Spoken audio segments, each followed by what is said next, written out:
yaitu sambutan-sambutan. Sambutan yang pertama akan disampaikan oleh Kepala Program Studi Teknik Pertambangan Institut Teknologi Sumatera kepada Bapak Alio Jasipto STMT. Waktu dan layar dipersilahkan. Baik, terima kasih Harga ya selaku MC. Assalamualaikum warahmatullahi wabarakatuh. Waalaikumsalam.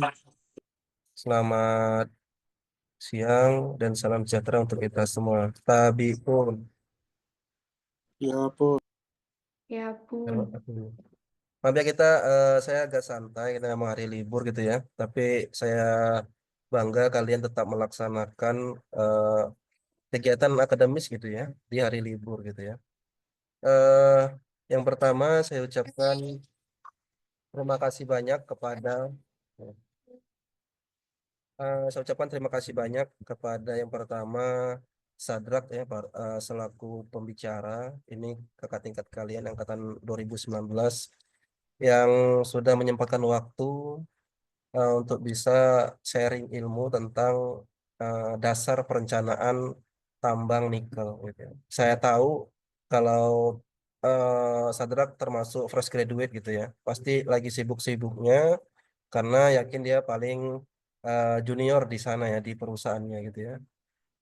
Yang kedua, saya ucapkan terima kasih kepada semua panitia dalam pelaksanaan ini, utamanya untuk Himpunan Tambang ITERA gitu ya, segala pengurus gitu yang sudah berusaha untuk melaksanakan kegiatan ini dengan eh, sebaik-baiknya, walaupun ada masih kekurangan ya, tapi masih bisa diperbaiki karena eh, rangkaian kegiatan seminar tambang atau studium generali ini gitu ya, itu akan ada lagi di minggu depan jadi hari Sabtu dengan dua pembicara nanti ya. Satu cutting kalian juga, si Binsar dan satu Bu Meidi ya dari APSI.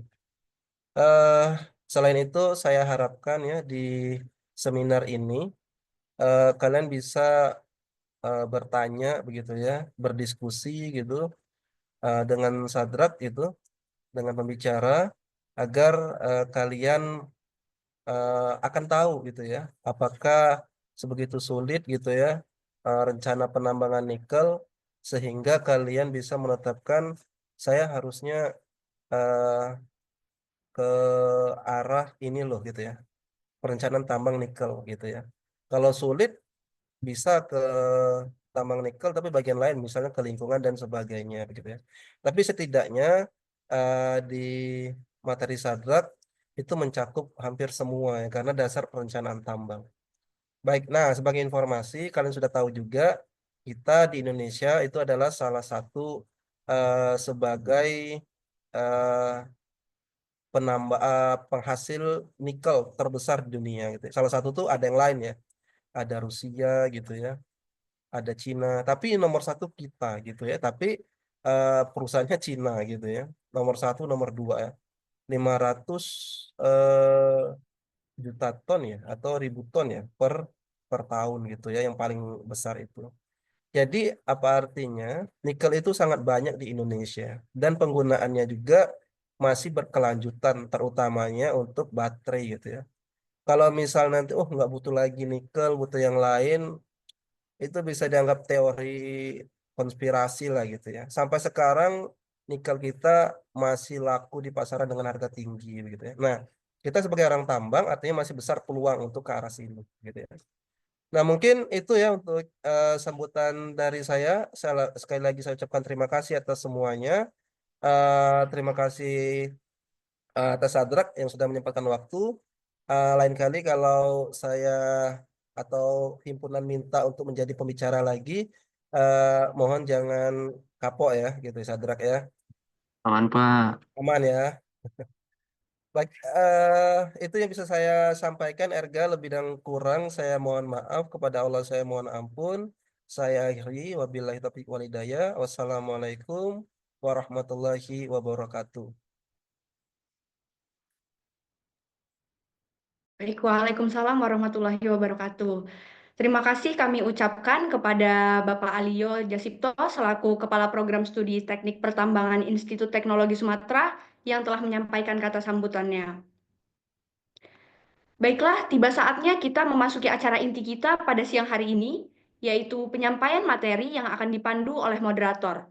Kepada moderator, waktu dan layar dipersilahkan. Baik, terima kasih kepada Saudara Erga selaku MC kita pada siang hari ini yang telah memberikan saya kesempatan untuk bisa melanjutkan rangkaian kegiatan. Perkenalkan, saya Ikhwan Ferdiansyah sebagai moderator kegiatan hari ini. Sebelum kita lanjut, izinkan saya membacakan tata tertib pada seminar kita pada siang hari ini. Tata tertib seminar tambang. 1.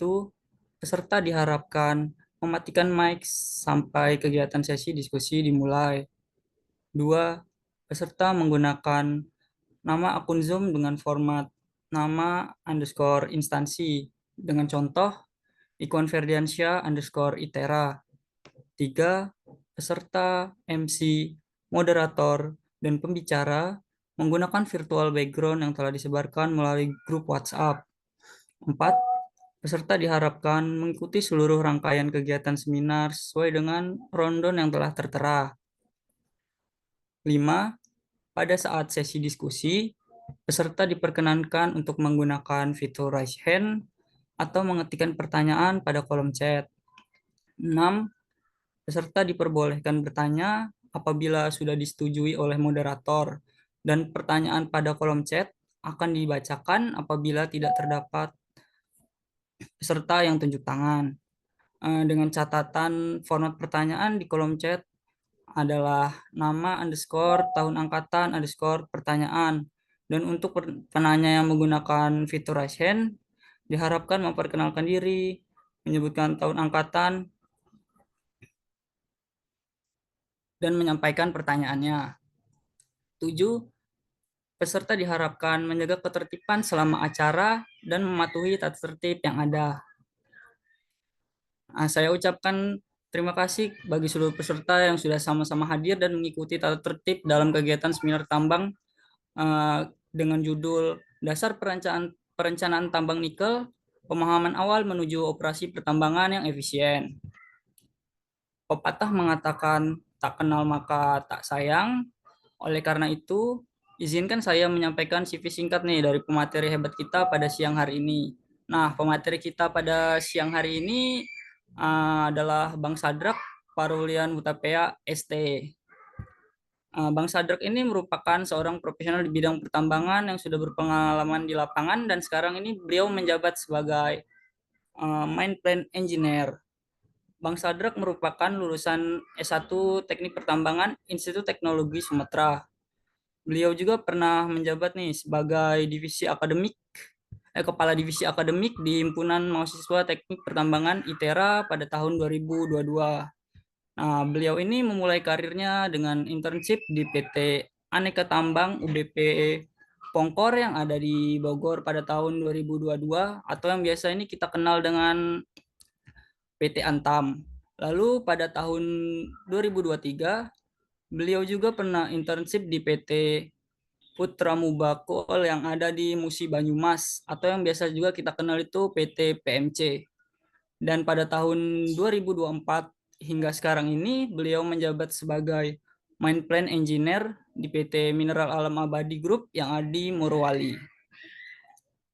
Nah, itu tadi merupakan CV singkat nih dari Bang Sadrak sebagai pemateri hebat kita pada siang hari ini. Jadi tanpa berlama-lama lagi, kita akan memasuki sesi pemaparan materi nih Bang. Perlu juga saya ingatkan kepada Bang Sadrak bahwasanya sesi inti kita ini berlangsung selama 120 menit yang terdiri dari penyampaian materi dan juga sesi diskusi. Sebelum itu kepada rekan-rekan yang hadir pada seminar kita, saya ingatkan juga untuk bisa fokus dan menyimak selama materi kita berlangsung. Kepada Bang Sadrak, waktu dan layar saya persilahkan Bang.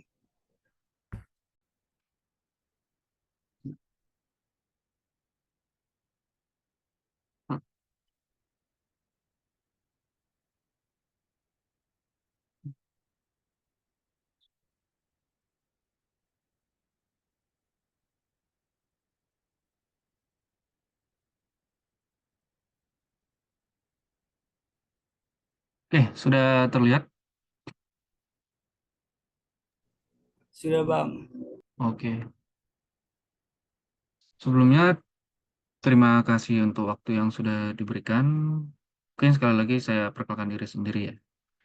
Nama saya Sadrak Parlin Hutapea. Saya dulunya kuliah di ITERA dengan program studi teknik pertambangan tahun 2019. Dan juga dulu Pak Alio itu juga merupakan dosen wali dan sekaligus juga dosen pembimbing saya selama di kuliah. Jadi untuk materi seminar yang saya bawakan pada hari ini itu berjudul Dasar Perencanaan Tambang Nikel untuk pemahaman awal menuju operasi pertambangan yang efisien. Sebelum kita langsung ke dalam perencanaannya, eh, aduh, sebelumnya apa itu nikel? Menurut teman-teman itu dari yang ketiga gambar ini mana saja kah di sini nikel?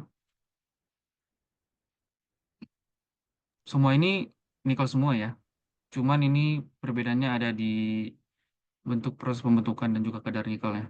Kalau yang di sebelah kiri ini tuh dia itu nikel sulfida, baru yang di tengah ini itu nikel laterit, dan ini tuh udah menjadi fine nickel. Nikel merupakan logam berwarna perak, keabu-abuan yang kuat dan tahan karat. Yang biasanya ini digunakan, umumnya untuk sekarang itu masih digunakan untuk pembuatan stainless steel atau baja ringan. Tapi di tahun 2024 kemarin ya, itu sudah mulai berkembang ke energi transisi, sehingga sudah mulai dikembangkan untuk proses pembuatan baterai. Indonesia sendiri itu merupakan, seperti yang bilang Pak Alio tadi, itu produsen dari nikel terbesar di dunia, di mana pada tahun 2024 itu sudah menyuplai kebutuhan nikel dunia sebesar 63%. Untuk di pembentukannya sendiri, itu seperti yang saya bilang tadi, ada nikel laterit dan nikel sulfida, di mana nikel laterit itu biasanya hasil pembentukan dari pelapukan batuan ultramepik atau ultrabasah, dan nikel sulfida itu hasil pembentukan dari aktivitas vulkanik. Dan biasanya nikel sulfida itu kadarnya masih lebih tinggi daripada yang di laterit. Di Indonesia sendiri itu yang lebih banyak itu dia itu nikel laterit, di mana untuk komposisinya sendiri itu ada dua lapisan yang mengandung nikel ya. Itu ada limonit dan saprolit. Untuk bentuk perlapisannya mungkin bisa tak tunjukin ya. Umumnya itu dia seperti ini. Yang di atasnya itu ada topsoil, setelah itu limonit, saprolit, dan lalu betur. OB-nya di mana, Bang? Nah, OB-nya itu di mana? OB itu biasanya itu dia itu di limonit ya, atau di saprolit juga ada. Cuman itu dia tetap masuk ke dalam nikel, cuman kadar speknya tidak masuk dalam rencana ekonomis. Bagaimana sih bisnis proses di nikel itu sendiri atau tahapan proses penambangannya? Dia itu ada 8 step ya. Pertama itu kita lakukanlah pembersihan lantai dan clearing. Di mana di sini ketika kita sudah memiliki izin-izin pertambangan, yang perlu kita lakukan pertama itu adalah pembersihan area lahan yang akan digunakan untuk aktivitas penambangan. Di mana kita membersihkan semak-semak dan pohon-pohon penutup di atas permukaan ya. Setelah itu, kita akan melakukan penguasan tanah pucuk atau topsoil. Di mana topsoil itu merupakan lapisan tanah yang masih memiliki unsur hara. Untuk penyimpanannya sendiri itu berbeda sama UB, di mana kita akan membuat penyimpanan khusus untuk topsoil sendiri. Karena ini akan kita gunakan untuk perencanaan reklamasi kita maupun waktu di pasca tambang ya. Setelah kita sudah mengupas topsoil, selanjutnya kita akan stripping overburden-nya atau material penutup ore. Kalau di nikel sebenarnya daripada bilang overburden biasanya dibilang waste juga ya. Karena dia itu sebenarnya dia nikel cuman kadarnya tidak masuk. Untuk overburden sendiri itulah pengemasan material yang seperti yang saya bilang tadi, itu pengemasan material yang memiliki kadar yang tidak ekonomis. Biasanya ini akan kita dumping di area main out, atau main out itu daerah yang sudah tidak lagi berpotensi untuk ditambang. Dan nanti ketika kita sudah mendampingi ke sana, ketika dia sudah mulai membentuk seperti desain rencana kita, nanti bisa juga kita damping atau kita sebarkan situ topsoilnya untuk perencanaan reklamasi. Setelah kita sudah mengupas OB-nya, yang kita lakukan yang selanjutnya adalah grade control dan quality control. Di sini itu biasanya yang berperan lebih ke anak geologi ya di grade control dan quality ini, di mana nanti mereka akan melakukan tes sampling baik di dinding-dinding lerengnya maupun di permukaannya. Untuk yang di pengambilan sampel di dinding lereng itu biasanya disebut phase sampling. Sedangkan untuk yang kita sampling di permukaannya itu biasanya itu ada beberapa seperti test pit. Untuk test pit ini biasanya kita akan samplingnya itu sampai kedalaman batas maksimal pencapaian EXA ya. Dan ada juga itu dia namanya trenching. Sedangkan trenching ini kita nanti dia tes sampling secara melintang. Setelah lakukan grade control dan quality control, dari sini nanti ketahuan itu. Oh, ini kadar nikelnya sekian, untuk spesifikasinya sekian, baru nanti kita putuskan apakah dia akan kita ambil atau tidak. Setelah dia sudah dianggap ekonomis, barulah kita lakukan ore gating. Di mana kalau di nikel sendiri itu umumnya sistemnya itu selective mining. Karena persebaran nikel itu ada di perbukitan. Sedangkan kita jelas dari kita dengar, untuk nikel laterite itu pembentukannya itu hasil pelapukan dari batu ultramafic ya. Di mana berarti ketika terjadi pelapukan di daerah curam-curam seperti perbukitan, otomatis penyebaran dari nikel itu sendiri akan bervariasi. Jadi kita itu tidak seperti batu bara ya. Kita langsung bikin aja desainnya secara open pit, baru kita akan stripping langsung sesuai bentuk desain pitnya. Di sini kita akan memilih daerah mana yang benar-benar baik dari secara SR atau stripping rasionya dan juga dari kedapatannya itu mana yang lebih cepat langsung ditambang ya. Setelah itu yang kita lakukan adalah kita mengangkut ore kita atau hauling ore. Untuk pengangkutan ini umumnya di nikel itu ada dua tempat. Ada namanya ETO dan EVO. Untuk ETO itu namanya Exportable Transit Ore atau ini penyimpanan sementara ore untuk di-adjust atau disesuaikan lagi kadarnya sesuai dengan permintaan market.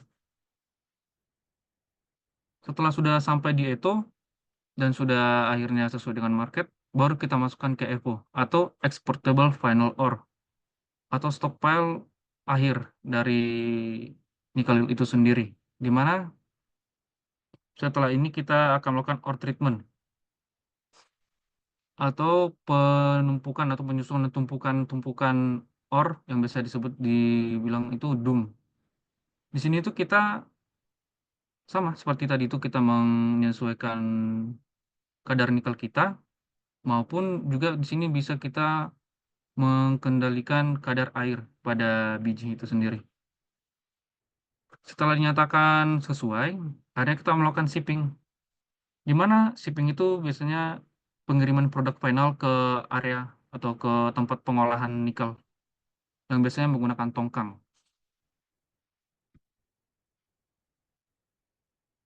Mungkin untuk gambarannya seperti di atas. Kalau di sini tuh dimulai dari exploration survey. Ini tuh berarti mulai dari tahap awal ya. Exploration survey ini biasanya kita mengambil topografi dari area yang akan kita tambang. Setelah kita topografi, baru kita melakukan pengoboran. Setelah kita lakukan pengoboran, baru kita modelkan dalam bentuk blok model, baru kita desainkan secara kliniknya dan juga wisdomnya. Lalu ini tadi kita di tahap ini, land clearing atau topsoil removal. Setelah itu kita sudah membersihkan area atasnya ini, area permukaan, baru kita lakukan pemupasan OB atau overburden removal. Kita lihat di sini, untuk dampingan overburden dan topsoil itu dibedakan ya.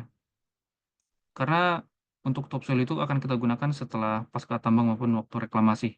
Sedangkan OB biasanya kita gunakan itu untuk backfilling atau penutupan kembali area yang sudah kita tambang.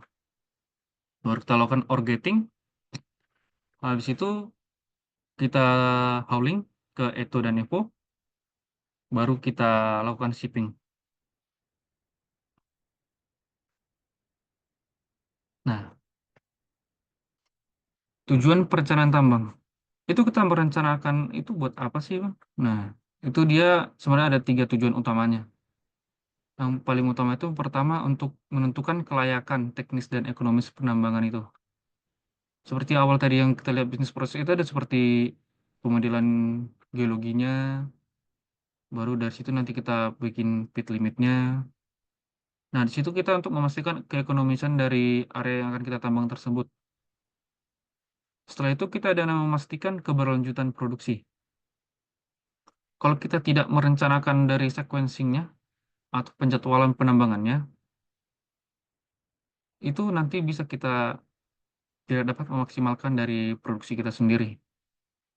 Makanya kita lakukan perencanaan untuk memastikan keberlanjutannya. Soalnya ada beberapa case kayak gitu, kalau tidak ada planningnya, ya cuman kita tambang-tambang saja, itu bisa-bisa nanti kadar-kadar yang bagus-bagusnya itu malah jadi nggak keambil karena kita tidak merencanakan sequencingnya.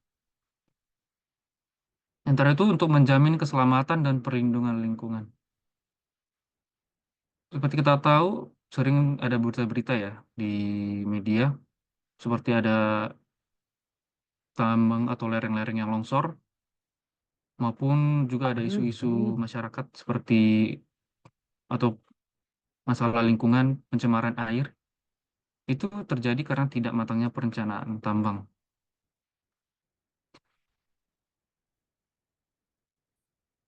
Tahapan apa aja sih yang harus kita lakukan dalam perencanaan tambang? Di situ ada 6 tahap ya. Yang pertama itu pengumpulan data geologi, pemodelan cadangan, penentuan metode penambangan, baru pendesain tambang, baru rencana produksi dan jadwal penambangan, dan terakhir adalah rencana pembangunan infrastruktur. Sebenarnya kalau sampai di tahap akhir itu kita sampai ya ke perencanaan reklamasinya juga sebenarnya. Untuk pengumpulan data geologi sendiri, itu tadi seperti yang kita lihat di bisnis proses itu seperti ada exploration survey. Di sini biasanya yang berperan itu anak-anak survei ya, seperti anak geodesi, geologi. Di mana mereka akan melakukan pertama itu studi dari peta geologi untuk melihat formasi-formasi pembentukannya, di mana area yang berpotensi untuk adanya dilakukan penambangan nikel. Contohnya seperti di sini ada peta geologi dari Provinsi Sulawesi Tengah, yang ada nih di Kabupaten Morowali Utara nih, bisa dilihat. Setelah itu ada juga topografi. Topografi itu adalah bentuk permukaan secara 3 dimensi yang akan nanti digambarkan biasanya menggunakan software ya. Biasanya kalau di nikel itu penggunaannya software Surpak. Selanjutnya ada data bore atau ini seperti lihat sini ada drill lognya. Inilah nanti data yang mewakili untuk kita pembuatan pemodelan geologi. Di mana dia itu ada berupa litologi dari data ornya dan juga nanti kita akan masukkan ke lab untuk pengetahuan kadarnya. Selain ini ada juga dia itu seperti data geoteknik, yaitu data dari kelas massa batuannya, dan juga ada data hidrogeologi juga. Ini untuk mengetahui muka air tanah dan juga biasanya sampai ke hidrologinya juga. Dan juga selagi kita melakukan eksplorasi ini juga, kita akan memantau bagaimana sebenarnya kondisi sosial dan lingkungan sekitar tambang. Karena kita juga harus memberitahu masyarakat-masyarakat sekitar bahwa di sini akan melakukan penambangan. Karena di sini ya ada beberapa perusahaan karena mereka tidak memberitahukan atau mereka melanggar perjanjian dengan masyarakat,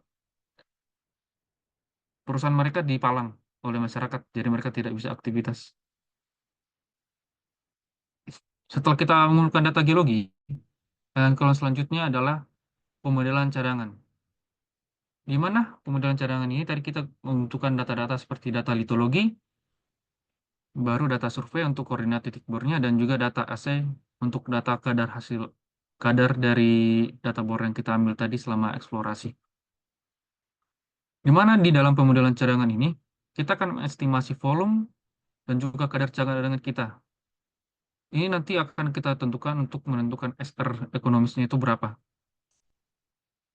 Dan biasanya untuk pemodelan cadangan ini, minimal kita memerlukan jarak antar titik bor itu di 50 meter agar data tersebut lebih akurat. Sedangkan kalau untuk kayak data topografi, sebenarnya kalau untuk penggambaran awal kita bisa pakai yang data 100 meter antar titik bor juga sebenarnya bisa.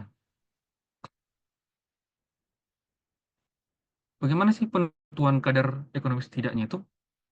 Di sini biasanya yang awal kita lakukan adalah mengetahui berapa break even cut off grade-nya. Yaitu break even cut off grade itu sendiri itu cadangan yang akan batas cadangan atau batas kadar di mana ketika kita menjualnya kita akan balik modal atau impas ya. Tidak untung, tidak rugi. Setelah kita sudah melakukan break even cut off grade, baru kita tentukan berapa cut off grade-nya. Di mana cut off grade itu batas batas kadar cadangan yang akan menguntungkan kita ketika kita melakukan penambangan. Nah, setelah kita sudah mengetahui tadi jumlah SR-nya ya, di situ nanti kita tahu berapa ekonomis SR atau stripping ratio kita, dan juga ada berapa kadar yang bisa kita pakai atau yang bisa kita tambang. Selanjutnya yang kita lakukan itu adalah pemilihan metode penambangan. Di nikel sendiri, kalau di Indonesia, itu umumnya penambangannya secara terbuka, di mana dia menggunakan metode open pit dan open cast. Tapi biasanya di Indonesia itu dinominasi open cast, karena untuk yang di morfologinya yang landai itu masih jarang. Tapi ada beberapa perusahaan tambang nikel yang dia itu memang dia itu open pit, karena dia itu memang di daerah yang landai. Di sini bisa kita lihat kan kelebihan dan perbedaan antara open pit dan open cast. Tapi untuk perbedaan utamanya itu, open pit itu umumnya kita gunakan di daerah landai, sedangkan untuk open cast itu kita gunakan di daerah perbukitan. Karena biasanya kita itu tidak bisa langsung menambang mulai dari atas ya kayak open pit. Kita itu harus menyisir dari bawah dulu.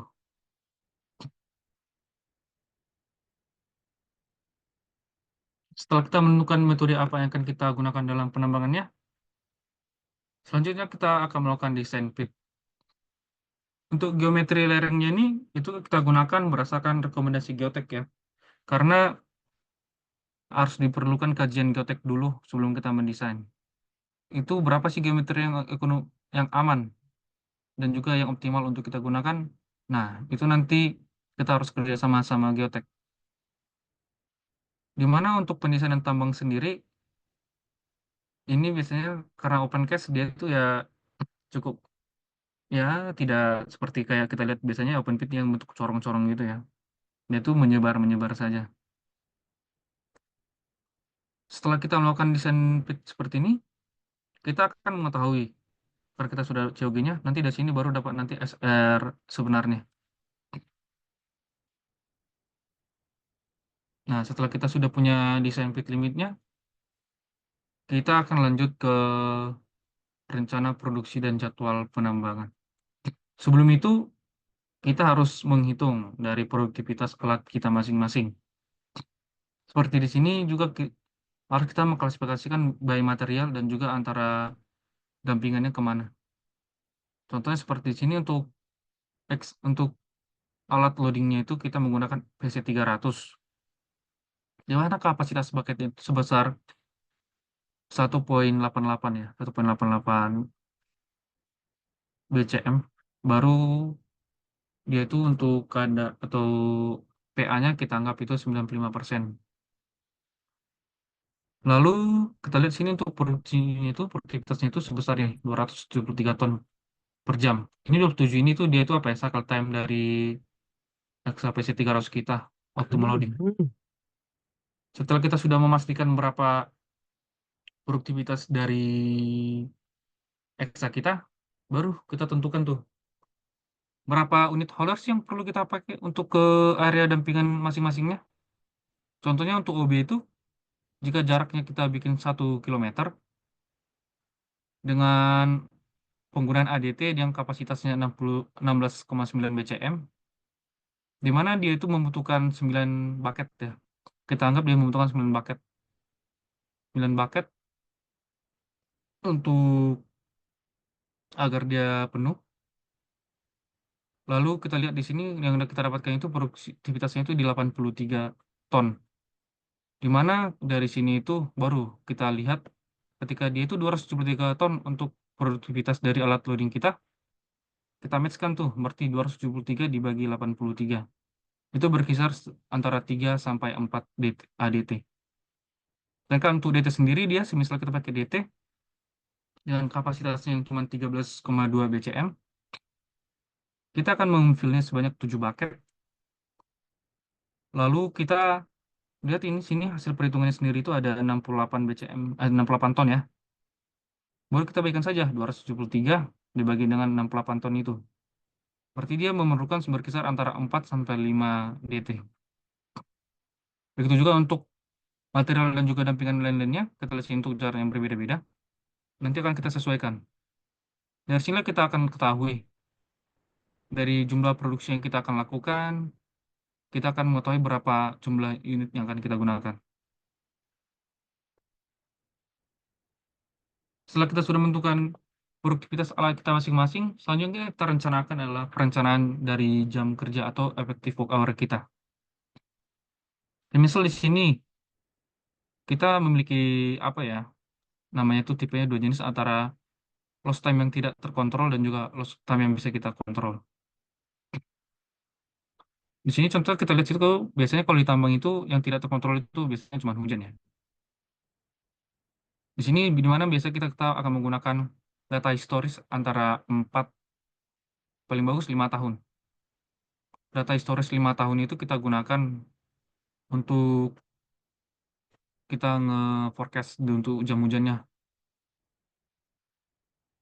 Setelah itu yang kita lakukan adalah membuat controllable loss time-nya atau waktu yang hilang yang dapat kita atur sendiri.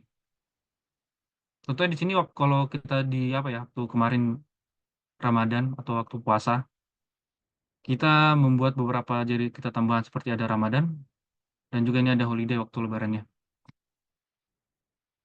Silvery time. Apa sih silvery time itu? Silvery time itu adalah waktu maintenance jalan ketika hujan ya. Di mana ini juga biasanya kita akan menggunakan data historis atau bisa juga kita menggunakan by produktivitas alat support kita atau seperti grader.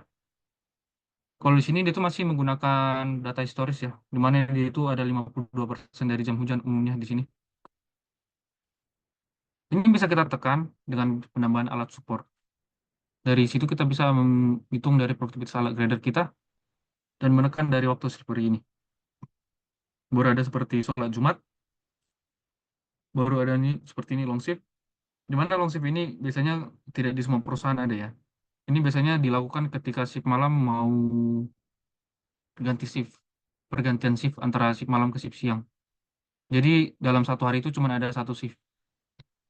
Baru ada untuk istirahat dan makan, baru pemindahan unit, pengisian bahan bakar, baru ada juga pergantian shift, di mana ini biasanya kan ada dua ya, shift siang dan shift malam. Lalu ada juga perbaikan jalan dan juga front, antara itu nih ada Ramadan. Ini Ramadan di sini kami bikin ini umumnya. Kalau di sini dia itu kita mengurangi jam kerja selama puasa ya. Nah, setelah kita sudah mendapatkan jam kerja efektif kita, baru kita akan mengkalikannya ke alat yang produktivitas alat kita. Dimana produktivitas itu nanti akan dikalikan sama PA-nya dan UA-nya. Baru nanti dapat kita lah. Berapa sih yang akan alat kita itu dan jam kerja yang tersedia itu berapa sih yang bisa kita achieve dalam satu minggu? Contohnya untuk OB-nya kita akan bisa achieve di 28.000, OR-nya di 38, sedangkan untuk barging itu di 38, dan di quarry 11 atau 12.000.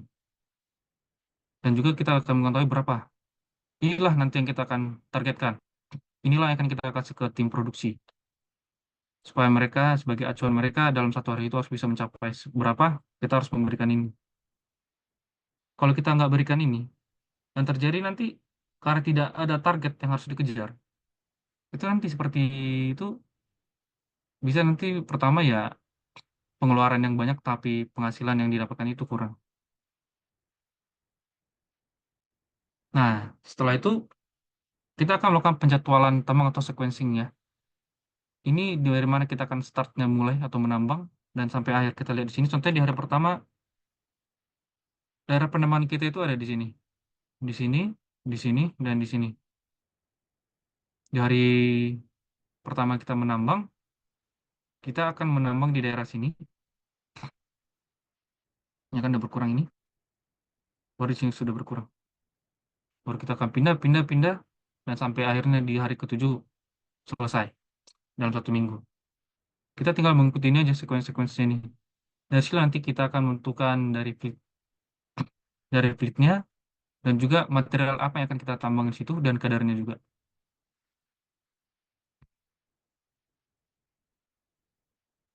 Setelah kita selesai untuk melakukan perencanaan dari baik dari produksinya, dari sequencingnya, selanjutnya yang paling penting itu juga ini, ada kita harus melakukan infrastruktur dari tambang itu sendiri.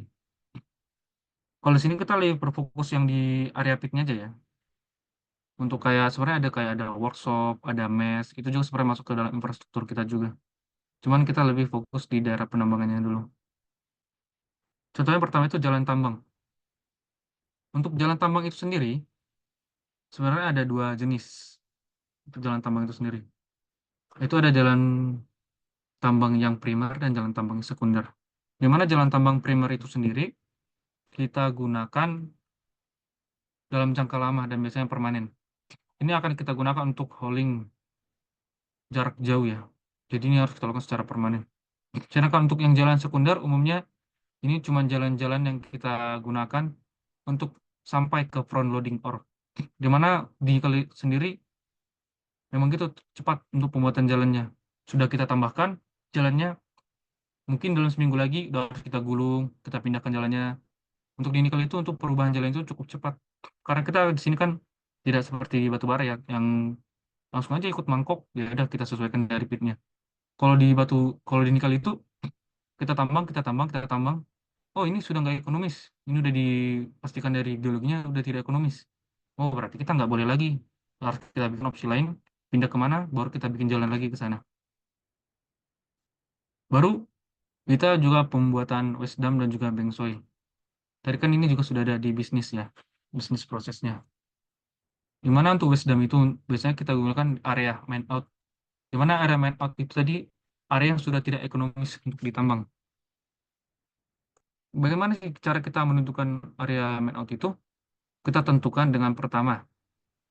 Biasanya ini dilakukan oleh tim geologi ya, di mana mereka akan melakukan sampling di daerah situ dan menggunakan test pit yang seperti saya bilang tadi itu. Test pit itu kita menggunakan eksa, kita gali secara vertikal dalam ukuran 1 bucket sampai capaian maksimum dari eksa itu. Umumnya kalau di sini itu sampai 7 meter. Nah, dari situ nanti mereka akan melakukan test pit dan memberikan datanya ke lab. Ketika dilihat dari data lab, kita mendapatkan hasil. Oh, ini sudah memang tidak masuk lagi dalam COG yang tadi itu. Aku bilang batas kadar NI atau batas kadar yang masih ekonomis atau untung untuk kita tambang.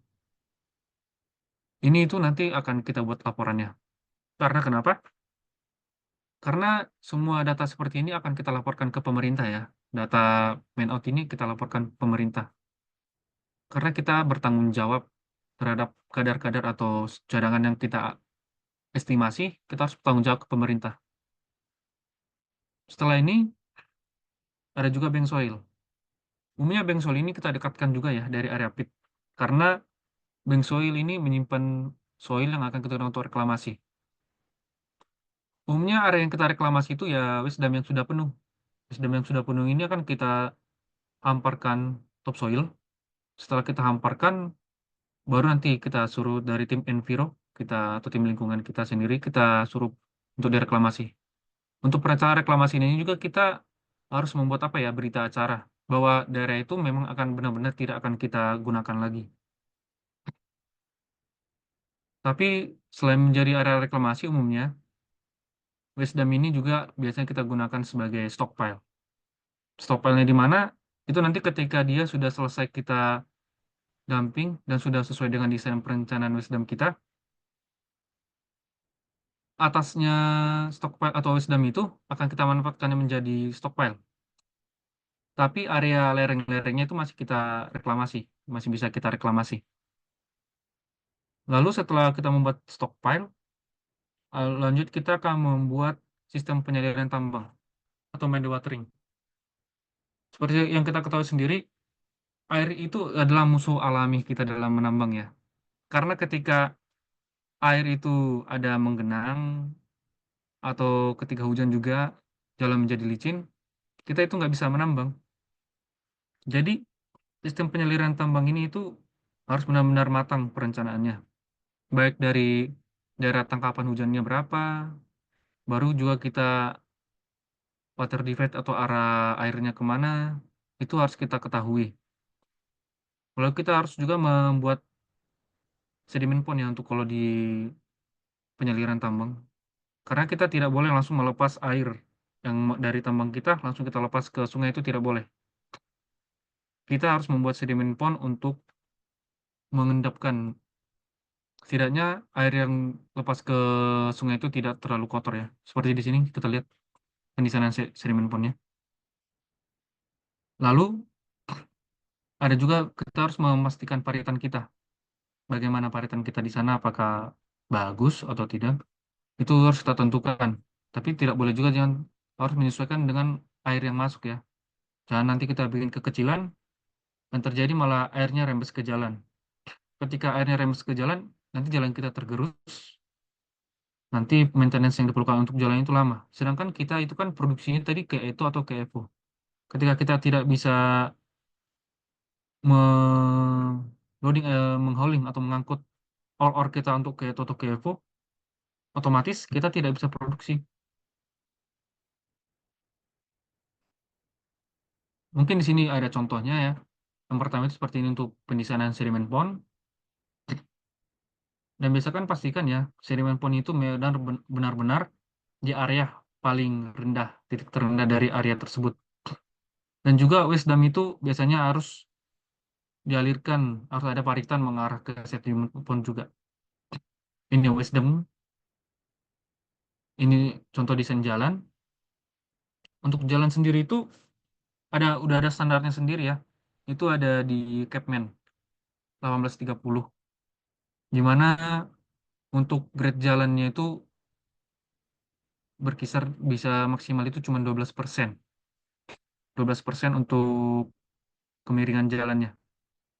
Baru untuk lebar jalan, umumnya itu kalau kita menggunakan 2 jalur, dia itu harus 3,5 kali lebar dari alat terbesar kita yang mengangkut. Sedangkan untuk tanggul, tanggul ini harus dibuat juga di setiap pinggir jalan, di mana dia itu dimensinya itu tingginya 3/4 dari tinggi ban. Selain itu ada juga sih ada kayak tambahan-tambahan seperti crossfall, di mana crossfall ini bermanfaat ya untuk pengaliran air di jalan, di mana kita akan membuat sedikit kemiringan dari titik tengah jalan ke pinggir-pinggirnya, di mana dia itu umumnya berkisar antara 2 sampai dengan 4%. Setelah itu kita akan membuat juga penyelesaian stockpile. Kita lihat ini yang gambar terakhir, yang nomor 4 ini, yang warna hijau. Apa sih dasar kita dalam pendesainer stockpile? Dasarnya itu adalah, pertama, kita harus bikin target. Satu tumpukan itu harus bisa berapa? Umumnya dan sebaiknya itu harus bisa mencapai 1.000 atau 1.200 ton. Jadi nanti kita akan mendesainnya, tapi kita juga harus mendesain untuk jalurnya ya. Nanti ke bagaimana jalur dari ore-nya akan masuk, itu juga harus kita pikirkan. Seperti kita lihat sini kan ini ada kayak space antar tumpukan-tumpukannya ya. Nah ini akan menjadi jalur dari unit DT-DT atau unit hauling kita untuk mendampingnya.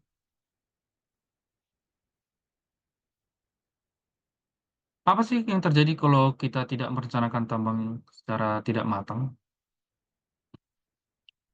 Yang pertama itulah kerugian finansial yang besar. Kenapa terjadi kerugian finansial yang besar?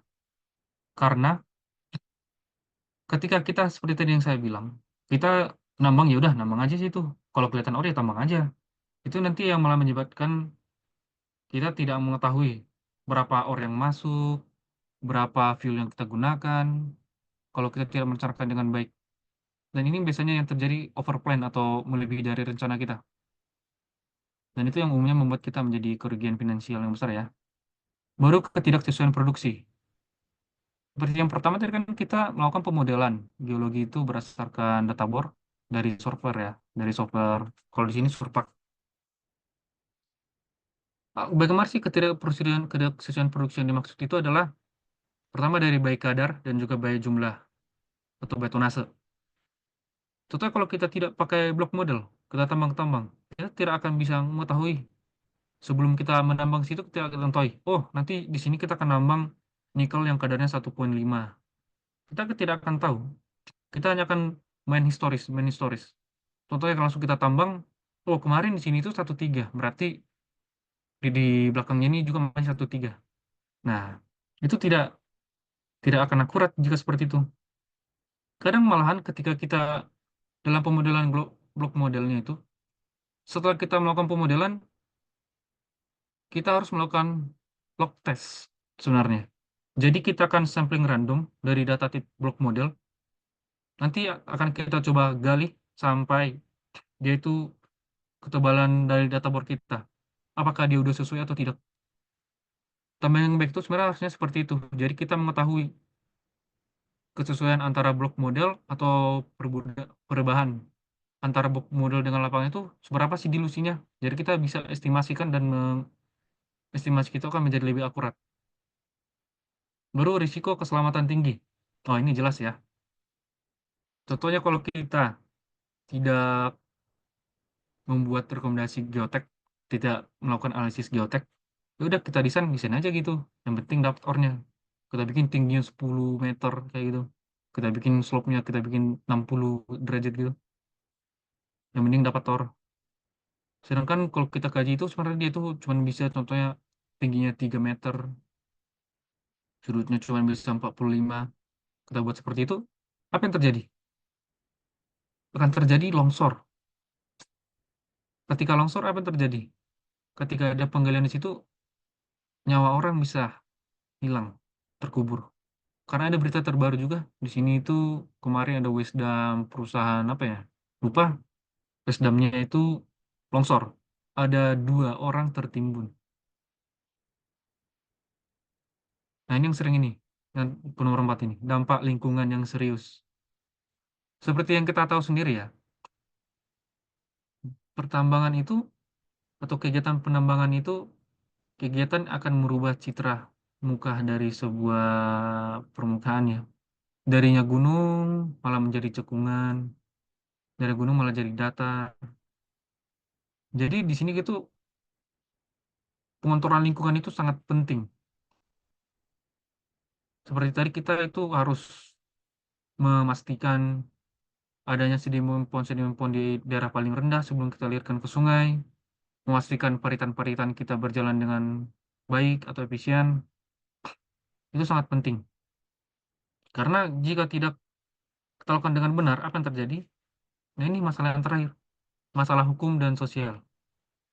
Yang bisanya izin kita dicabut, ataupun kita akan berseteru dengan masyarakat.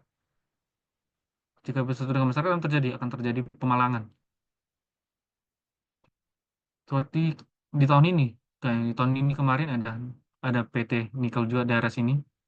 Mereka itu di demo masyarakat karena mereka menambang tidak sesuai dengan rencana mereka. Mereka tidak ada informasikan ke masyarakat. Untuk contoh case-nya itu ada ini, berita-berita. Ini masih yang terbaru ya. Seperti ini ada wahana lingkungan hidup yang mengungkap ada hasil riset pencemaran lingkungan. Pencemaran lingkungan yang umumnya itu biasanya dari air ya. Karena ya di nikel itu kan umumnya batuannya lempung ya.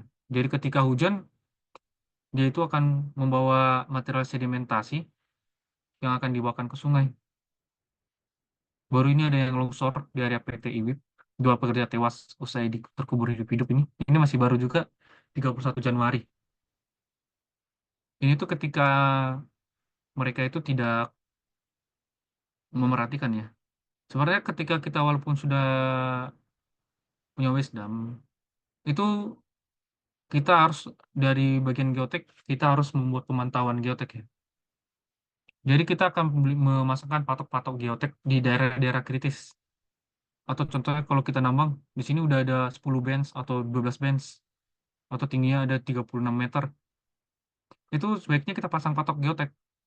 Jadi kita akan memantau pergerakan-pergerakan tiap lereng. Kenapa kita harus pantau? Karena di bawahnya kita masih menambang. Ketika kita tidak pantau, kita tidak akan tahu mitigasi dan juga tidak akan tahu situasi di sana bagaimana. Dan biasanya ya di tiap daerah itu untuk batas pergerakannya itu berbeda-beda ya. Tiap tambang itu tiap daerah itu beda. Karena ini bisa umumnya dia itu bahan historis dan biasanya dilakukan dari analisis balik. Jadi ketika longsor, nanti data historisnya itu ada patok geoteknya itu ada di situ. Contohnya di sini tuh dia tuh masih 10 cm udah longsor. Baru nanti di daerah sebelah 6 cm aja ternyata udah longsor. Jadi itu beda-beda. Ini tergantung analisis balik dari geotek. Dan untuk isu masyarakat sendiri ini ada nih. Yang warga desa Poonah lakukan aksi blokade minta aktivitas pertambangan PT Ondel dihentikan. Ini itu beritanya tuh gara-gara PT tersebut tidak memberikan pemberitahuan kepada masyarakat. Tapi mereka mengatakan seperti ini. Kami sudah punya izin kok. Kami udah ada urusan pemerintah udah beres. Tapi pemberitahuan ke masyarakat itu tuh sebenarnya penting. Karena umumnya ada beberapa daerah-daerah itu di mana daerahnya itu memang digunakan masyarakat untuk bertani.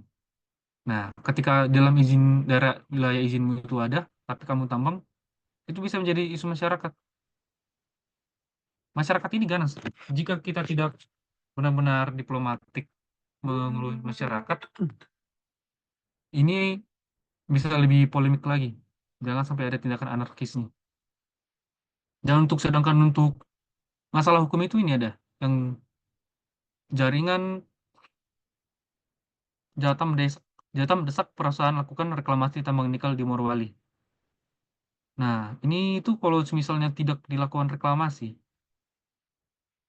ini nanti akan bisa dilakukan penuntutan ini secara hukum, di mana kan kita ketika mengajukan izin ke pemerintah itu kita memang harus sampai selesai di rencana reklamasinya. Jika kita tidak akan reklamasi, apa yang terjadi? Yang pertama itu sebenarnya tiap tahun itu kita ada simpanan di SDM di kementerian atau di pemerintah. Di mana tiap tahun itu kita akan tiap tahun jika kita berhasil melakukan rencana reklamasi, uang yang ditahan oleh pemerintah itu akan diberikan ke kita tiap tahun. Contohnya tiap tahun itu kita akan diberikan 600 juta, jika sesuai dengan rencana reklamasi akan diberikan 600 juta. Apa terjadi kalau tidak kita lakukan? Nah, uang yang kita simpan di pemerintah itu umumnya tidak akan dikembalikan. Ketika tidak dikembalikan, biasanya itu pemerintah yang jadi bertanggung jawab sih yang mengurus reklamasinya ya. Nah, itu enak kalau cuma masalahnya di situ. Tapi bagaimana kalau masalahnya itu sampai ke masyarakat. Nah, ini yang susah. Menghadapi masyarakat sebenarnya paling susah. Karena bagaimanapun ya masyarakat itu kan udah lebih lama dari sana daripada kita.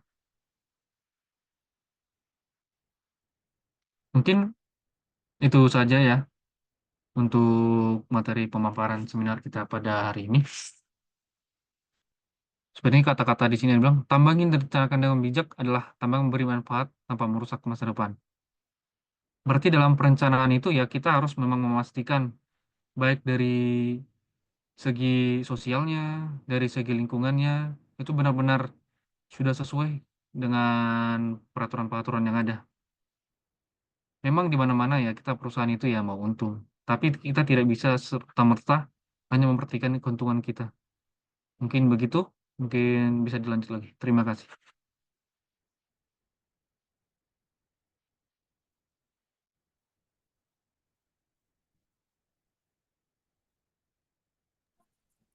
Baik, terima kasih banyak nih kepada Bang Sadrak atas pemaparan materi yang sangat informatif dan juga menginspirasi, terutama nih buat kita-kita nih para calon-calon engineer muda. Materi yang Abang sampaikan benar-benar membuka wawasan dan memberikan semangat, semangat baru nih untuk kita semua.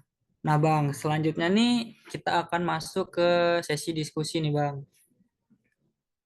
Eh, Kepada seluruh peserta diperkenankan untuk menggunakan fitur raise hand atau mengetikkan pertanyaan pada kolom chat dengan catatan format pertanyaan di kolom chat itu adalah nama underscore tahun angkatan underscore pertanyaan, dan untuk penanya yang menggunakan fitur raise hand bisa memperkenalkan dirinya, menyebutkan tahun angkatan dan menyampaikan pertanyaannya. Untuk teman-teman yang ingin bertanya bisa dipersilahkan teman-teman. Ah, baik Bang, sepertinya sudah ada nih di layar Zoom yang ingin bertanya. Kepada penanya pertama nih, untuk Saudara Geraldo, untuk penanya pertama dipersilahkan. Ya, terima kasih moderator. Sebelumnya Bang, selamat siang. Ini saya off cam Bang karena nggak tahu kenapa kamera saya kalau buka kamera tuh kayak error gitu Bang. Jadi mohon maaf sebelumnya kalau memang off cam. Nah, saya pernah Bang, ini izin bertanya ya Bang ya. Saya pernah ikut webinar tuh Bang tentang geoteknik di tambang nikel laterit. Mereka tuh menyebutkan bahwasannya kalau kita mau mencari kestabilan lereng dalam atau enggak geotek dalam tambang nikel itu setiap lapisannya itu berbeda-beda gitu, dalam artian di saprolit nanti metodenya beda, penentuan kestabilan lerengnya FK-nya, di limonit beda, di bedrock beda. Dalam contoh yang saya ingat ya Bang ya, contoh lah saprolit itu UCS gitu kan, limonit itu dia pakai metode RKD, bedrock pakai RMR. Nah, yang saya tanyakan itu bagaimana penentuan dalam overall slope-nya? Apakah memang satu-satu gitu, dalam artian kita eh, hitung dulu nih FK yang di saprolit, baru kita hitung FK yang di limonit, baru ke bedrock, seperti itu. Apa gimana Bang? Kalaupun memang satu-satu seperti itu, apakah nanti kita ngebuat rata-rata dari FK-nya tersebut? Kayak contoh lah, saprolit dapat FK berapa, limonit berapa, bedrock berapa, baru dibagi 3 karena kan nilai rata-ratanya. Seperti gimana itu Bang? Pendekatannya dalam penentuan geoteknikalnya gitu Bang. Terima kasih Bang. Baik, terima kasih kepada Saudara Geraldo atas pertanyaannya. Kepada Bang Sadrak nih, pertanyaan mau langsung dijawab atau dikit terlebih dahulu nih Bang? Oke, langsung saya jawab aja ya. Oke Bang, dipersilakan Bang. Sebenarnya dibilang berbeda-beda itu maksud dari mereka itu mungkin seperti ini. Untuk metode pencarian kelas massa batuan yang berbeda. Sedangkan untuk analisis lerengnya itu tetap kita akan membuat dia satu. Kan sebelumnya kita sudah punya namanya itu data litologi. Nanti kalau di software itu nanti kita akan buat per litologi itu kita buat DTM-nya atau topografinya masing-masing. Nah, dari data itulah nanti contohnya kita bikin ada pertama dia itu ada topsoil, baru ada nanti litologinya itu limonit, saprolit, baru bedrock. Jadi dia tuh dalam satu desain atau dalam satu sayatan itu nanti tidak serta-merta, contohnya satu sayatan ada 5 band semuanya limonit, nggak seperti itu. Tapi nanti dalam satu sayatan itu akan bisa bercampur ada dia limonit, saprolit, dan juga bedrocknya. Jadi penganalisisnya itu kan kita pakai software slide ya. Nah, software slide itu nanti yang menghitungnya. Jadi kita memang tetap dia itu dalam satu penampang. Karena kita kan harus mengikuti by aktual toh. Tidak mungkin kita bisa cuman buat dulu secara limonit dia itu bisanya segini, secara saprolit dia itu bisa begini. Itu tidak bisa. Biasanya kita lebih ke areanya. Karena contohnya kita di titik A, kelas massa batuannya sekian.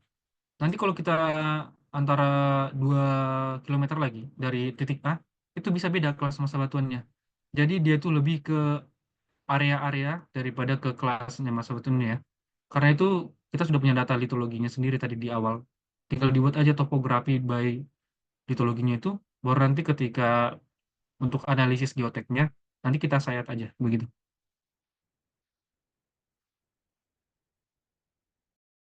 Baik Bang, terima kasih ya Bang atas penjelasannya.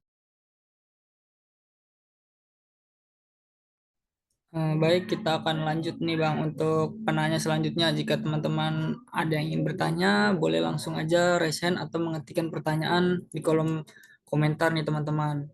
Sebelum lanjut juga saya ingatkan nih kepada teman-teman bisa mengisikan absen nih di kolom chat. Untuk teman-teman bisa mengisi absen ya teman-teman. Bagi teman-teman yang ingin bertanya, persilakan nih.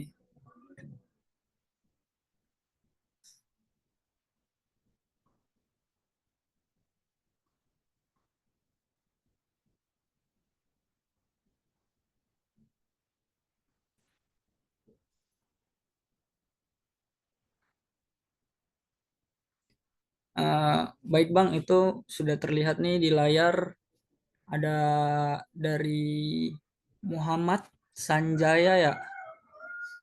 Eh, untuk penanya selanjutnya untuk Muhammad Sanjaya dipersilahkan. Oke, terima kasih kepada moderator Ikhwan dan juga makasih buat Bang Sadrak yang mau menyempatkan untuk menjawab pertanyaanku. Di sini sebelumnya maaf, perkenalkan nama aku Muhammad Sanjaya Wibowo dari Program Studi Teknik Pertambangan Angkatan 2023. Mohon maaf agak tidak bisa on cam karena lagi di luar, tidak lagi di rumah. Jadi pertanyaan saya cukup agak mendetail sih, cukup jauh dari topik sih, karena saya ingin menanyakan di tempat abang, di tempat perusahaan abang bekerja saat ini, apakah di perusahaan abang sudah menggunakan sistem FMS atau Fleet Management System, dan jika sudah, penerapan di perusahaan abang bagaimana ya? Karena saya agak, ya seperti aku tahu, abang itu kan sebagai main plan engineer, dan abang juga sudah sering mendesain untuk fleet. Nah, untuk penggunaan FMS itu gimana ya Bang di perusahaan Abang? Mungkin itu aja. Terima kasih. Baik, terima kasih untuk Saudara Sanjaya untuk pertanyaannya. Kepada Bang Sadrak nih, pertanyaan ingin dikip atau dijawab langsung nih Bang? Oke, langsung tak jawab aja ya. Ya kan Oke dari Bang. awal tadi aku sebenarnya udah tak jelasin ya. Itu kan tadi ada by productivity-nya bagaimana, berapa unit yang dibutuhkan, itu kan sudah tak sampaikan. Mungkin kamu nanyanya lebih ke penggunaan FMS yang software-nya itu kah atau bagaimana? Kalau untuk manajemen fleet-nya itu kan sudah disampaikan tadi, biasanya itu kita berpatok dari produktivitas dari unit loader kita ya. Seperti tadi itu contohnya tadi itu 273 ton. Jika kita dia menghauling secara 1 kilometer itu, untuk DT itu dia cuma bisa di 63 ton. Berarti ya kita tinggal menghitungnya dari situ. Dengan kapasitas loader kita yang cuma 273, berarti kita cuma perlu 4 atau 5 DT untuk kita melakukan penambangan atau pengangkutannya. Dan ini yang kita setting di tiap hari ya. Untuk pengaturan fleet itu tiap hari kita lakukan, di mana kita akan menambang, berapa unit yang akan kita gunakan itu tetap kita lakukan tiap hari dan kita pantau juga. Begitu mungkin. Bagaimana? Oh, berarti Abang berpatokan pada kapasitas dari loader Abang ya? Memang seharusnya Untuk seperti itu. software sendiri, Abang di sana menggunakan software apa untuk manajemen fleet? Kalau manajemen fleet itu tidak usah pakai Excel aja, hitungan-hitungannya aja. Kan sudah ada hitungannya sendiri Oh, tuh. berarti hanya menggunakan seperti perhitungan MF, terus produktivitas, PAUA, dan sebagainya. Ya, betul. Pakai itu saja Oke, fleetnya. oke Bang, paham Bang. Terima kasih Bang Sadak, terima Oke, kasih Ikhwan. mana-mana. Baik, terima kasih Bang untuk jawabannya. Mungkin dari teman-teman jika ada yang ingin bertanya lagi boleh Langsung aja nih teman-teman.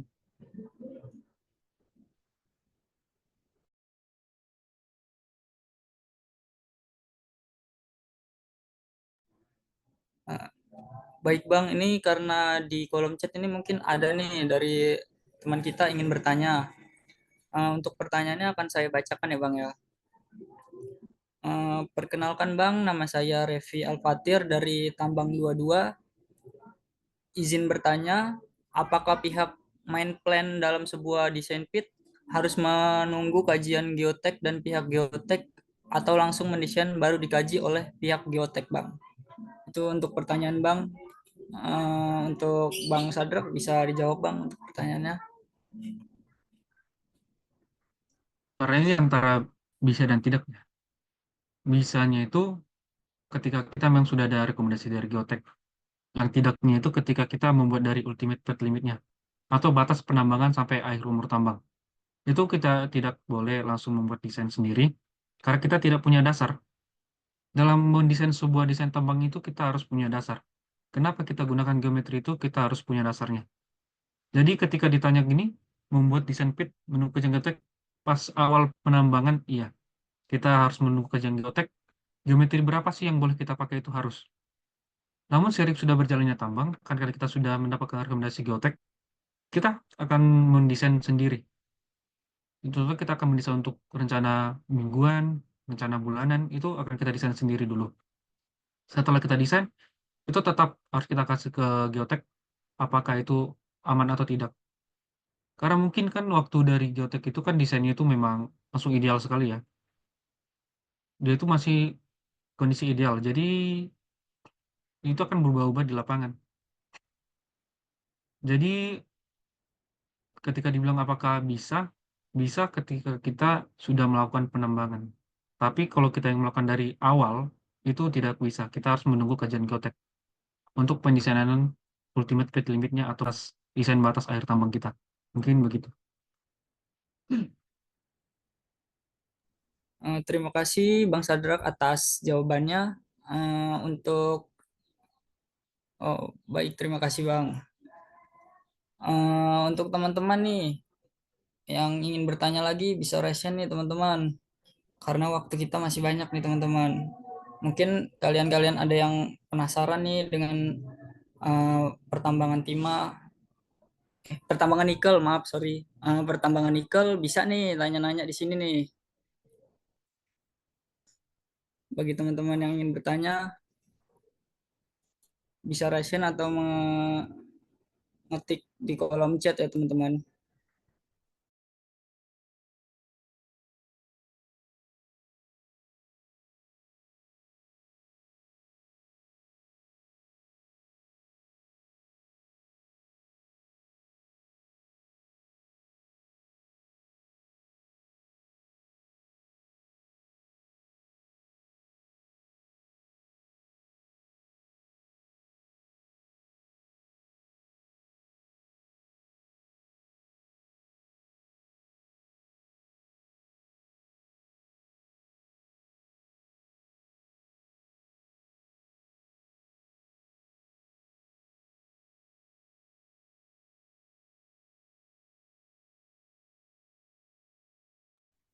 Nah ini Bang, ada nih pertanyaan dari teman kita di kolom chat. Akan saya bacakan nih Bang pertanyaannya Bang. Perkenalkan Bang, saya Asri Girsang dari Migas 22. Izin bertanya, ketika penambangan dilakukan dan mendapat hasil yang tidak tercapai nilai ekonomi yang seharusnya, apa nih langkah selanjutnya yang harus dilakukan pada hasil pertambangan tersebut? Apakah dibiarkan saja atau harus dilakukan upaya untuk menambah nilai ekonominya? Terima kasih Bang. Mungkin untuk Bang Sadrak, pertanyaan itu bisa dijawab Bang. Oke. Ini ya lumayan juga pertanyaannya ya. Ini itu ketika dibilang tidak mencapai nilai ekonomi itu, kalau kita berbicara secara kadar, apakah bisa kita manfaatkan? Ketika dia masuk ke Eto dan Evo, akan kita manfaatkan. Tapi ketika dia itu masih dalam tes sampling di area pit, itu akan kita masukkan ke dalam langsung ke dalam materialnya waste atau OB ya. Bagaimana sih treatmentnya kalau sudah terlanjur masuk ke stockpile kita? Itu ada namanya blending ya, pencampuran material kadar rendah dengan material kadar tinggi. Di mana untuk perhitungan airnya itu bisa kita gunakan di Excel perhitungannya by sum product. Contohnya kalau dia ada 1000 ton kadar 0,9. Tapi market kita itu 1,1. Nah, berarti harus kita mencari kadar yang lebih tinggi dari 1,1 untuk biar kita mendapatkan 1,1. Contohnya kita akan masukkan kadar 1,3 1000 ton juga. Tinggal kita samprodakkan. Jika dia udah dapat di 1,1, nah berarti kita harus mencari kadar 1,3 dan akan kita gabungkan ke material yang 0,9 tadi. Mungkin begitu. Baik, terima kasih Bang atas jawabannya. Kepada Saudari Asri Girsang, apakah jawabannya sudah jelas? Baik, terima kasih. Untuk teman-teman yang masih ingin bertanya lagi, bisa raise hand atau menanya di kolom chat ya teman-teman. Ini Bang, baik Bang, ini ada nih pertanyaan lagi nih. Untuk penanya selanjutnya, yaitu Saudara Johan. Untuk Saudara Johan, dipersilahkan. Oke, sebelumnya terima kasih untuk moderator atas waktunya. Sebelumnya terima kasih Bang atas kesempatannya udah mau memberikan ini pembelajaran tentang perencanaan tambang khususnya di nikel Bang. Sebenarnya saya mau nanya tentang ini sih Bang. Sebelumnya dari Abang sendiri apakah ada ketertarikan sendiri nggak Bang? Kenapa bisa memilih komoditas nikel sebagai awal lah gitu, sebagai engineer di tambang? Dan saya juga mau nanya Bang, kira-kira dalam perencanaan tambang nikel dan tambang batu bara atau tambang tembaga, emas dan yang lain-lainnya itu apa ada perbedaan-perbedaannya Bang yang signifikan? Karena sebelumnya saya pernah dapat informasi kalau misalnya contohnya ya Bang, kita melakukan penambangan dengan metode peledakan atau blasting di batu bara dan di komoditas seperti nikel ataupun emas itu berbeda Bang caranya. Mungkin saya pengen tahu di situ sih Bang. Terima kasih Bang. Baik, terima kasih kepada Saudara Johan atas pertanyaannya. Untuk Bang Sadrak, pertanyaannya mau langsung dijawab atau di-keep terlebih dahulu nih Bang? Oke, langsung saya jawab aja ya. Jadi ini lebih Silakan. pertanyaan bagaimana sih cara penambangan di nikel, bedanya sama di tambang lain ya. Nah, seperti tadi yang saya bilang ya, kalau di batu bara itu pertama itu umumnya mereka menggunakan metode open pit ya. Jadi mereka akan hasil penambangan bentuk cekungan. Kenapa? Karena pertama, batu bara itu untuk morfologi ornya itu menerus. Jadi ketika kita sudah menemukan or lagi coal atau batu baranya, SIM-nya, itu tinggal kita lihat aja kemiringannya berapa, strike-nya kemana, udah kita ikut aja langsung. Berbeda dengan di nikel. Di nikel kita umumnya memakai open cast. Karena kenapa? Karena seperti tadi, kadar di tiap area itu akan berbeda-beda. Contohnya kalau kita di titik A, itu kita dapat kadar Ni-nya 1,5. Nanti kalau kita jalan lagi ke arah 500 meter lagi kita ke timur, di sini ternyata udah jadi OB. Nah, berarti tidak bisa menerus. Berarti kita harus pindah lagi. Jadi memang sebenarnya di nikel itu perbedaannya pertama itu satu. Yang kedua, soal peledakan. Di nikel peledakan itu jarang ya, jarang. Karena ya materialnya itu lempung. Seperti tadi dilihat kan di yang slide kedua itu ada tuh yang tumpukan tanah.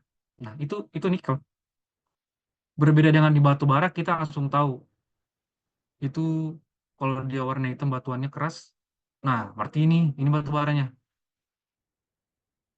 Dan itu juga dalam melakukan peledakan biasanya kita kan harus menghitung juga apakah lebih ekonomis atau tidaknya. Di nikel adakah yang memang dia melakukan peledakan? Ada. Di Indonesia apakah ada? Ada. Cuman tidak banyak. Kalau tidak salah itu di Maluku kayaknya, di Maluku. Di Maluku itu PT Hilcon. Nah, di situ mereka melakukan peledakan. Kenapa? Karena mungkin kadarnya masih dapat ya. Itu mungkin dia di kadar 2%. Untuk informasi aja, market nikel itu sekarang itu cuma di kadar 1,5 paling 1,5.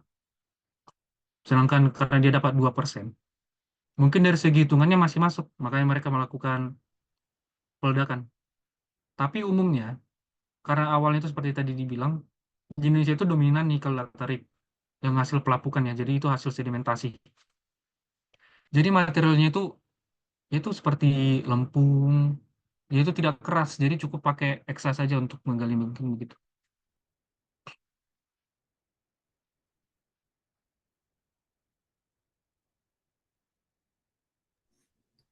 Baik, terima kasih Bang atas jawabannya. Kepada saudara penanya, apakah sudah jelas untuk jawabannya? Sudah, cuman saya mau tanya yang tadi bagian mungkin apa ketertarikan Abang terjun di komoditas nikel dibandingkan komoditas yang lain, Bang? Di komunitas nikel, mungkin dari kuliah memang saya sudah awalnya ya. Karena waktu tahun berapa ya? 2022 atau 2023 itu yang bakal ada transisi energi itu dari mobil bahan bakar ke mobil listrik. Nah, cuman aku merasa akan ada prospek di nikel ini kayaknya kalau untuk jangka panjang bakal ada. Karena itu kan sekarang kita lihat yang awalnya nikel itu dipakai cuman buat baja ringan, sekarang sudah digunakan untuk penggunaan baterai. Dan juga kan potensi nikel di Indonesia itu besar ya, nomor satu di dunia. Mungkin karena itu untuk prospek jangka panjang mungkin saya lebih milih ke nikel gitu.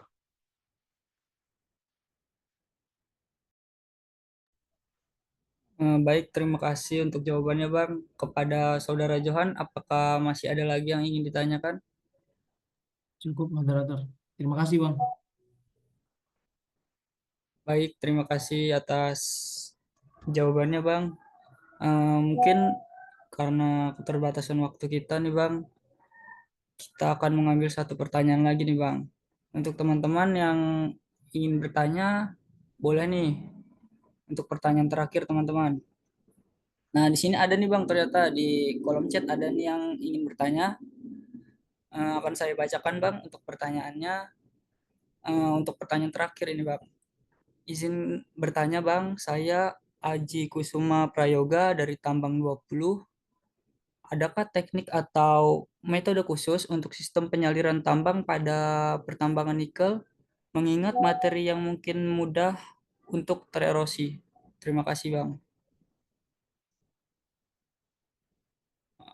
Boleh dijawab Bang. Oke, izin menjawab ya. Teknik khusus untuk sistem penyaliran tambang pada pertambangan nikel. Karena mudah tererosi, betul.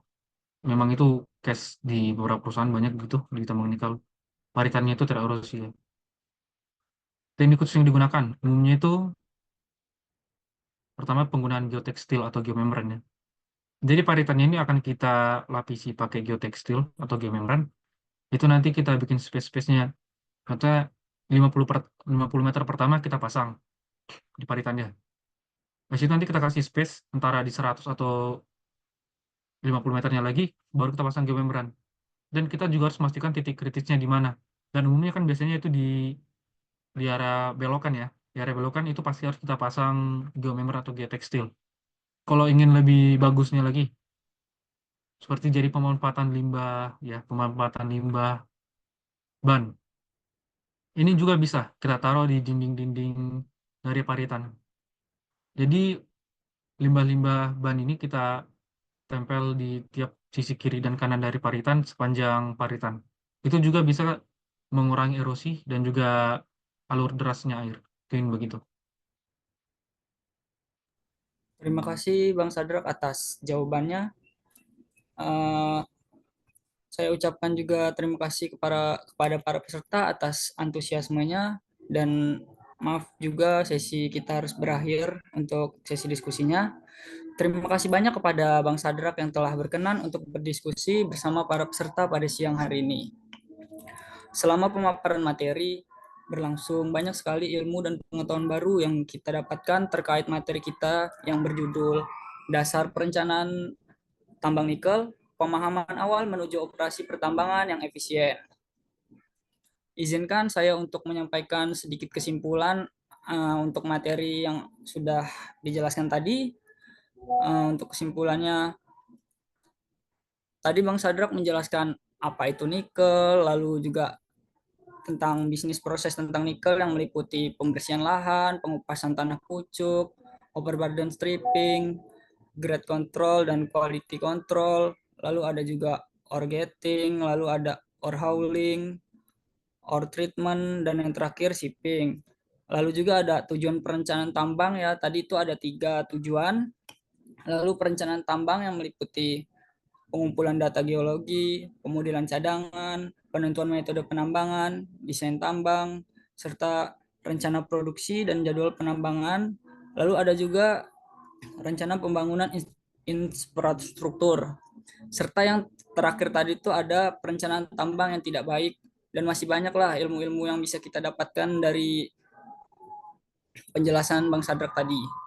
Kembali saya ucapkan terima kasih kepada Bang Sadrak Paraulian Hutapea ST yang telah menyampaikan materi pada kegiatan seminar tambang kita kali ini.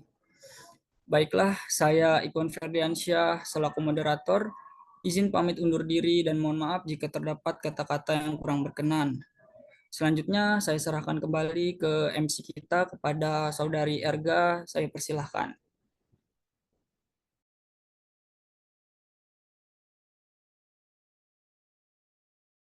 Baiklah, terima kasih kepada moderator atas kesempatannya. Alhamdulillahirrabbilalamin, sudah kurang lebih 90 menit nih rekan-rekan semua. Kita telah berada dalam acara utama kita, yaitu pemaparan materi dan diskusi bersama. Dan juga mohon maaf sekali untuk rekan-rekan semua yang masih ingin berdiskusi ataupun bertanya kepada Saudara Sadrak, karena mengingat waktu sudah menunjukkan pukul 14.30 waktu Indonesia Barat, maka acara utama kita harus berhenti sampai di sini. Dari materi yang telah dipaparkan oleh Saudara Sadrak tadi sangat informatif sekali mengenai apa itu nikel, bagaimana proses bisnisnya, dasar perencanaan tambang nikel, hingga pemahaman awal menuju operasi pertambangan yang lebih efisien ke depannya.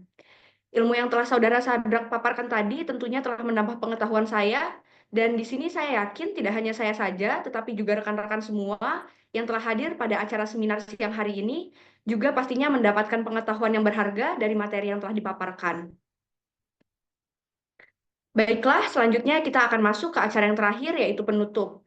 Tetapi sebelum kita tutup acara ini, saya mengundang kepada Saudara Johan Hezekiel Marolop Ambarita, selaku Ketua Himpunan Mahasiswa Teknik Pertambangan Institut Teknologi Sumatera, untuk dapat menyampaikan ucapan terima kasih yang akan dilanjutkan ke dalam sesi penyerahan sertifikat. Kepada Saudara Sadrak Paraulian Hutapea, selaku pembicara kita pada seminar siang hari ini. Kepada Saudara Johan, waktu dan layar dipersilahkan. Oke, terima kasih sebelumnya kepada MC.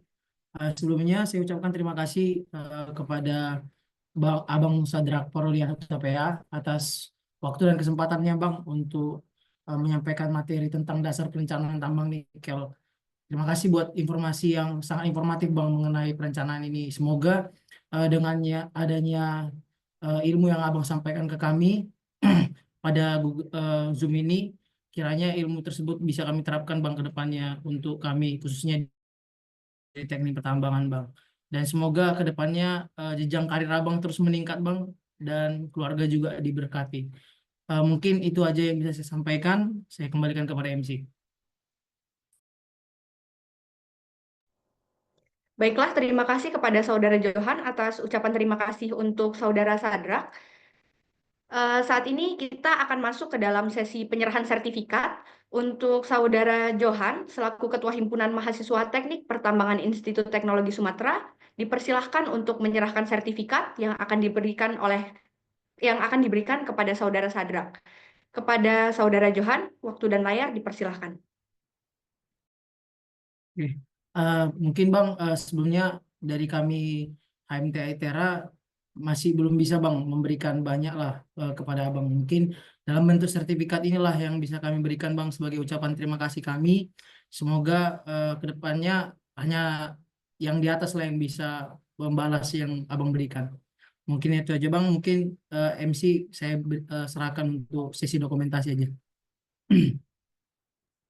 Baik, kita akan melakukan sesi dokumentasi dulu ya, Bang. Untuk yang bertugas melakukan sesi dokumentasi, dipersilahkan untuk mengambil dokumentasi ya. Saya ambil ahli untuk sesi dokumentasi. Oke. 1, 2, 3. 1, 2, 3. Terima kasih.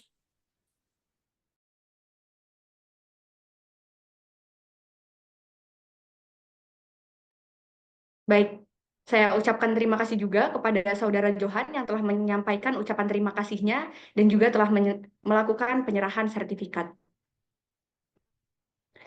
Baik, sebelum saya tutup kegiatan kita bersama pada siang hari ini, saya ingin bertanya kepada Bang Sadrak, apakah ada nih Bang closing statement dari Abang untuk para peserta seminar kita di siang hari ini?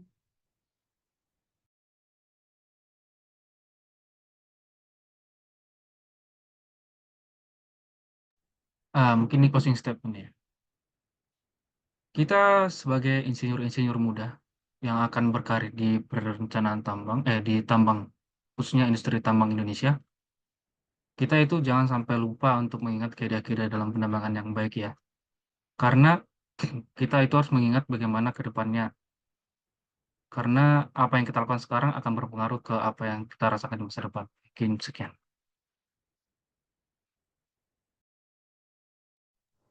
Oh, mungkin ini Baik. sama tambahan. Oke, Bang. Misalnya, kalau kalian ingin masuk ke industri pertambangan ya,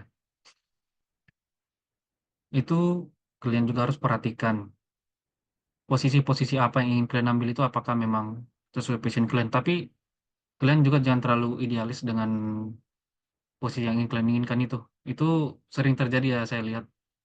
Kalau pernah dengar kayak gini, Bang, aku ada ditawari ke sini Bang, tapi aku nggak tahu. Semua orang itu pasti memulai dari ketidaktahuan. Tapi kita selama kita masih mau belajar, pasti akan diberi kesempatan. Intinya ketika kalian sudah diterima, berarti perusahaan itu sudah tahu kondisi kalian dan akan memberikan kesempatan. Cuma kalian hanya perlu membuktikannya apakah bisa atau tidaknya, itu aja sebenarnya. Apakah kalian tahan atau tidaknya, itu sebenarnya. Perusahaan tidak akan minta, apalagi seperti kita yang fresh graduate ya, mereka tidak akan minta kita langsung serba bisa semua apa, suruh kerja langsung bisa. Pasti akan tetap diberikan waktu untuk belajar dan adaptasi di lingkungan perusahaan mereka, mungkin begitu.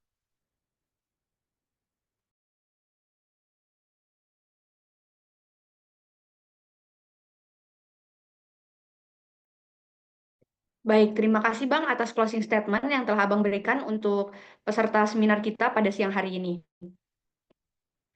Nah, teman-teman, saat ini kita telah memasuki penghujung acara seminar pertambangan. Sebelum saya akhiri, kita akan melakukan sesi dokumentasi terlebih dahulu. Sesi dokumentasi bersama ini harapannya menjadi sebuah kenangan tak terlupakan bagi kita semua dalam memperoleh ilmu pengetahuan baru di kemudian hari. Diharapkan untuk para peserta agar dapat menghidupkan kameranya sehingga kita dapat melakukan sesi dokumentasi bersama. Untuk yang bertugas melakukan sesi dokumentasi, dipersilahkan untuk mengambil dokumentasi. Saya izin ambil ahli untuk sesi dokumentasi lagi. 1, 2, 3. 1, 2, 3. Terima kasih. Baik, terima kasih kepada panitia yang telah melakukan sesi dokumentasi. Dan dengan berakhirnya sesi dokumentasi bersama ini, maka berakhir juga kegiatan seminar pertambangan persembahan dari Himpunan Mahasiswa Teknik Pertambangan Institut Teknologi Sumatera pada siang hari ini. Semoga ilmu dan juga pengalaman yang dibagikan oleh Saudara Sadrak Parolian Hutapea dapat bermanfaat dalam pengembangan pengetahuan dan juga karir rekan-rekan ke depannya. Akhir kata, saya Erga Wiradinati selaku Master of Ceremony dan mewakili para panitia memohon maaf apabila terdapat kesalahan selama kegiatan berlangsung. Saya akhiri, Wabillahi taufik wal hidayah. Wassalamualaikum warahmatullahi wabarakatuh. Selamat sore semuanya. Selamat sore. Selamat sore. Terima Terima kasih, kasih, Bang. Bang. Terima kasih, Bang. Terima kasih, Bang.